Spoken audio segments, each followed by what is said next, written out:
अस्सलामुअलैकुम dear viewers, welcome back. हम लोगों ने प्रीवियस वीडियोस जो मिनिस्ट्री ऑफ डिफेंस पे मैंने शेयर किए हैं, एक में मैंने पैटर्न एनालिसिस किया है कि पेपर का पैटर्न क्या होगा। प्रीवियस पेपर की बेस पे 200 नंबर का पेपर होगा, नेगेटिव मार्किंग होगी 0.25 और इंग्लिश का पोर्शन, बेसिक मैथ का portion, general science, current affair और जो है जनरल एबिलिटी, वो सभी पोर्शन के बारे में मैंने ब्रीफली और बताया था। और कुछ सैम्पल पे जो प्रीवियस पेपर है वो भी हमने सॉल्व किए थे। तो ये कॉटियस का मुझे पेपर मिला मिनिस्ट्री ऑफ डिफेंस का, एडी के लिए उन्होंने बहुत ज़बरदस्त ये पेपर बनाया। तो इस पेपर को भी इंशाल्लाह 3-4 वीडियो में शॉर्ट करके हम लोग सॉल्व करते हैं। तो सबसे पहला जो वर्बल पोर्शन है इसमें जी ये इंग्लिश का पोर्शन है, जिसमें हम लोगों ने मोस्ट सूटेबल जो है ना अप्रोप्रिएट वर्ड वो लगाना है इनमें से एम्प्टी स्पेस में। तो ये उन्होंने सॉल्व तो किए हुए हैं, लेकिन हम लोग इंशाल्लाह जब इसको सॉल्व करेंगे तो थोड़ा सा रिमेंबर करना भी आसान हो जाएगा। और ये सारे उन्होंने इतने इंपॉर्टेंट दिए हुए हैं कि मोस्टली इनमें से जो एमसीक्यूज हैं वो एफपीएससी से पीएमएससीएस के जो प्रेसी का पेपर होता है उन पेपरों में मोस्टली ये एमसीक्यूज आए हुए हैं, और इसके अलावा भी बहुत ज़्यादा पीपीएससी के पेपरों में आए हुए हैं। तो ये बहुत ही अच्छा सैम्पल पेपर है, इसको प्लीज़ ज़रूर कीजिएगा, ये इंशाल्लाह आपके लिए बहुत हेल्पफुल होगा। इस paper ministry of defence AD के लिए भी, इसके अलावा भी वन पेपर एफपीएससी और पीपीएससी में। तो चलें स्टार्ट करते हैं। सबसे पहला जो क्वेश्चन है जी वो कहता है there are empty space views on the issues of giving bonus to the employees. तो उसने 4 मोस्ट सूटेबल वर्ड दिए हैं। कहता है देयर आर व्यूज़ थे कि इंडिपेंडेंट व्यूज़ थे, डाइवर्जेंट व्यूज़ थे, मॉडेस्ट यानी एडवांस या एडवर्स। तो डाइवर्जेंट यानी मुख्तलिफ व्यूज़ थे on the issue of giving bonus to employees, कि एम्प्लॉयज़ को बोनस देना या नहीं। तो आप सेंटेंस को भी देखें तो काफ़ी हद तक अंदाज़ा हो जाता है कि यहाँ पे डाइवर्जेंट यानी कि मुख्तलिफ बोनस जब इंडस्ट्री में दे रहे होते हैं तो जो डायरेक्टर्स और मुख्तलिफ जो हाई अथॉरिटी होती है वो बड़ी डाइवर्ट जो होती है, वो चाहते हैं काम तो सब 24 घंटे करे मजदूर, लेकिन जो है बोनस देने में वो बहुत हिचकिचा रहे होते हैं। तो सेकंड क्वेश्चन की तरफ मूव करते हैं। Since she had not exercise in 5 years, Margarita attempt to jog 5 miles on her first day of cardio training was a little relief। तो वो कहता है कि चूंकि मार्गरीटा ने जो लास्ट उसके थे 5 year उसमें उसने कोई भी मतलब एक्सरसाइज नहीं की। तो Margarita attempt to jog 5 miles on her first day of cardio training was a little relief. तो उसके लिए जब उसने पहले ही दिन 5 मतलब माइल्स की अटेम्प्ट की तो वो कहता है उसको काफ़ी उसने रिलीफ दिया, सुकून दिया। तो इसका रिलीव्ड आएगा। तो देखें सेंटेंस को पढ़ने से ही अंदाज़ा हो जाता है कि इसका आंसर क्या है। तो थर्ड की तरफ मूव करते हैं कि more insurers are limiting the sale of property insurance in coastal areas and other regions empty space natural disaster। तो इसका आंसर आएगा 4 में से प्रॉन टू आपको पता है ये बहुत ही इंपॉर्टेंट वर्ब है, आपने भी कई अगर वन पेपर अटेम्प्ट किया तो उसमें भी आया होगा। प्रॉन टू का मतलब होता है, प्रॉन असल में कहते हैं शिकार करने को। तो more insurers are limiting the sale of property insurance in coastal areas and other regions prone to natural disaster, के वो कुदरती आफात का शिकार हो गया। रोमन रीजन्स के जो रूमी रीजन्स हैं वो बिसीज्ड, बिसीज्ड असल में बेसिकली कहते हैं महासरे करने को। तो Roman legion besieged the mountain citadel of mountain. तो साइटेडल कहते हैं किले को, of Masada for 3 years before they were able to seize it. तो रोमन्स ने जो बिसीज किया माउंटेन साइडेटल के किले को कितने 3 साल तक, तो बाद में उन्होंने इसको कैप्चर कर लिया। तो 5 तरफ मूव करते हैं। Unlike his calmer more easy going colleagues the senator was irascible होता है बी मैरी हैप्पी होना। तो ready to quarrel at the slightest provocation. तो इसमें आएगा इरेसिबल यानी बी मैरी हैप्पी होना। तो ये बहुत ही ये आसान भी हैं, इम्पोर्टेंट भी हैं, क्योंकि ये बहुत कम आपने ये वर्ड्स देखे होंगे, लेकिन ये मोस्टली जो प्रीवियस पेपर हैं उनके हैं। तो आगे मूव करते हैं। ये जी क्वेश्चन नंबर 2 जो होगा वो होगा each question below consist of related pair of words. तो पेयर्स ऑफ वर्ड हैं, इसमें से आपने देखना है कि जिनमें से कौन सा कम्बिनेशन बनता है। Select the letter pair that best express relation similar to that express in the original pair. जो ओरिजिनल पेयर में एक्सप्रेस किया हो उनका रिलेशन वही आपने बताना है, यानी एनालॉजी के बारे में वो कह रहा है। तो हाइट और माउंटेन का जो आपस में रिलेशन है वही डेप्थ और ट्रेंच का है। आपको पता है ट्रेंच जो बोलते हैं ये मोस्टली जो समंदर में, ये जैसे वो मैरीना ट्रेंच है बहरुल काहिल में, तो उसके लिए यूज़ किया था। तो गहराई का खंदक के साथ वही ताल्लुक है जो कि हाइट का माउंटेन के साथ। एक्ट और एक्शन, तो ये पता आपको एक्ट असल में वर्ब है, एक्शन नाउन है। इमेज और इमेजिन ये भी दोनों आपस में इनका सेम रिलेशन है। तो आगे वो 8 में जो क्वेश्चन में 8 में वो कहता है कि जो कि डिस्टेंस माइल यानी कि दूर, आपको पता है जो डिस्टेंस के लिए यूज़ किया जाता है, और माइल तो वेट और स्केल भी सेम ही है। जैसे डिस्टेंस माइल एक यूनिट है और डिस्टेंस एक क्वांटिटी है, तो इसी तरह वेट भी एक क्वांटिटी है और स्केल इसका मेजर करने वाला यूनिट है। तो चूज़ द लेटर, आगे वो कहता है कि जो ये क्वेश्चन नंबर 8 में चूज़ द लेटर वर्ड और phrase that is most nearly opposite in meaning to the word in the capital letter. तो एंटोनिम के बारे में पूछ रहा है। तो एक्सोडस असल में इसका कहता है मुझे एंटोनिम बताएं। तो एक्सोडस आपको पता है ये बहुत ही फेमस वर्ब है, यानी खरूज को कहते हैं। तो रिटर्न कहते हैं वापसी को, यानी कि एक्सोडस का आएगा रिटर्न। आगे आ गया जी डिटर। डिटर जो वर्ड है ये भी बहुत अहम है। आपको पता है डिटर का मतलब होता है कि किसी को रोकना, उसको रिस्ट्रिक्ट करना, ब्रेक लगाना। तो इनकरेज का मतलब होता है हौसला अफजाई करना।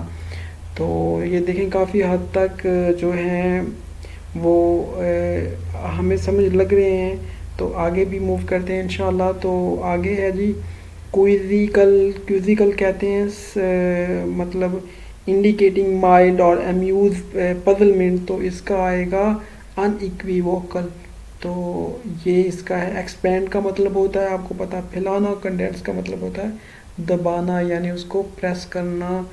तो आगे मूव करते हैं जी। काफ़ी आसान भी हैं और टफ़ भी हैं, तो इंशाल्लाह हम लोग इनको पढ़ेंगे। तो ये इनमें से अगर कोई आता है, क्योंकि ये मोस्टली प्रीवियस पेपर के वो जो आए हुए एमसीक्यूज़ हैं, तो इनको ज़रूर कीजिएगा किसी भी वन पेपर की तैयारी में, आपके लिए बहुत हेल्पफुल होंगे।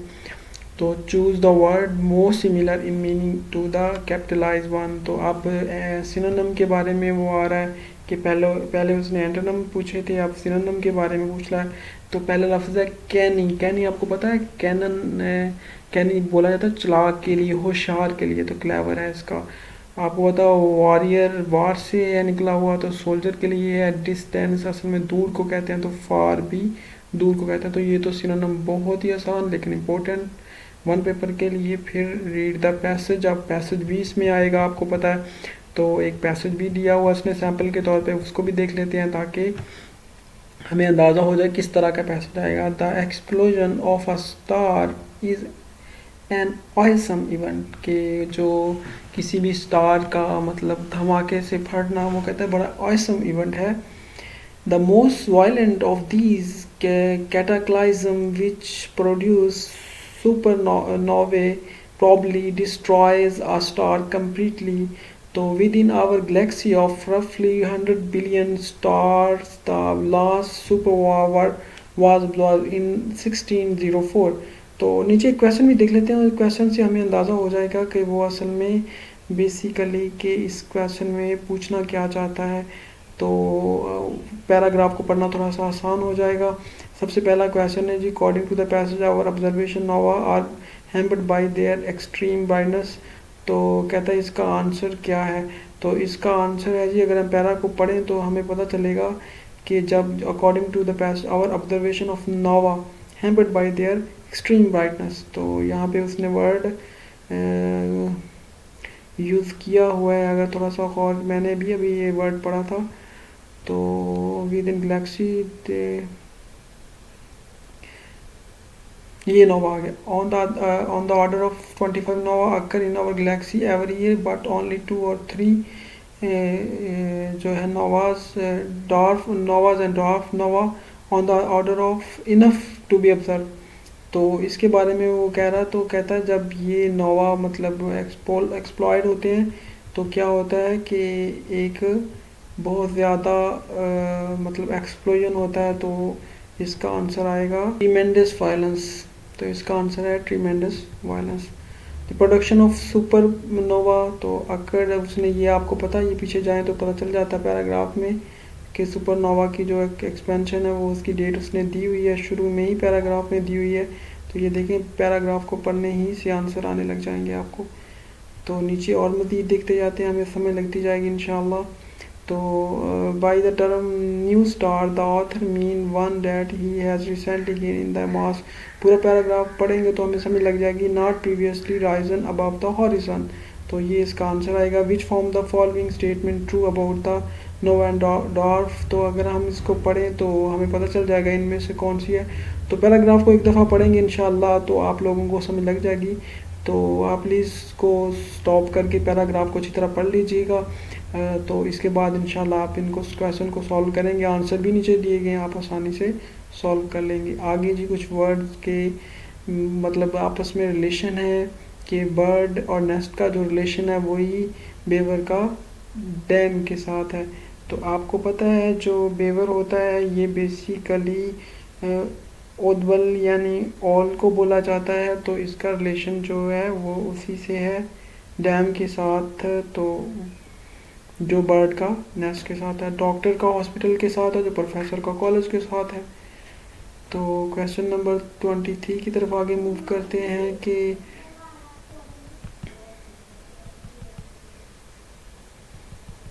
कब जो है उसका बियर के साथ क्या रिलेशन है।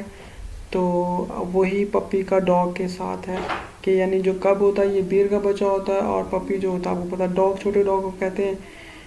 टेनेट जो होता है इसका जो टेनेट असल में बेसिकली कहते हैं खेमे को। तो जो टेनेट या टेंट जो होता है उसका थियोलॉजियन के साथ जो रिलेशन है वही हाइपोथेसिस का साइंटिस्ट के साथ ताल्लुक़ है।